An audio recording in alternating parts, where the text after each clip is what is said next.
We have new information tonight about that deadly fire at Trump Tower over the weekend. Sources telling Eyewitness News the fire was caused by an electrical malfunction in the 50th floor apartment where a 67-year-old man was killed by smoke inhalation. The medical examiner just determining that. Also, there was no working smoke detector. And now calls for tougher fire safety laws in buildings like Trump Tower that have been exempt from those laws. Here's Lauren Glassberg with more.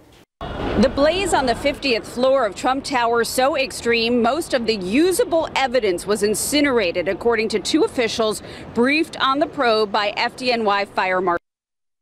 Working smoke alarm in Todd Brassner's apartment where the fire started, but those officials say the fire was accidental and related to an electrical malfunction of an appliance or device.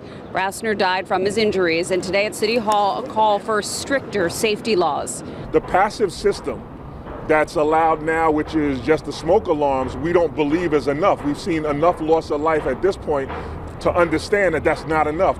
Trump Tower and many other buildings were grandfathered in when a law was passed in 1999 requiring sprinklers for new buildings with 4 or more residences.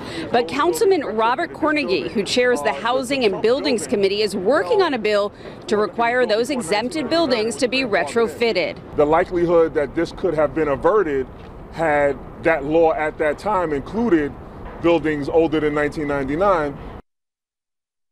Meanwhile, the FDNY Fire Safety Unit providing tips to residents of Trump Tower today. It's unclear who would have to pay for retrofitting these buildings and what the timeline would be. We have hundreds of thousands of units in New York City that fall outside of the law, and I think it's time that we bring the law up to date to protect New York citizens and residents of the city.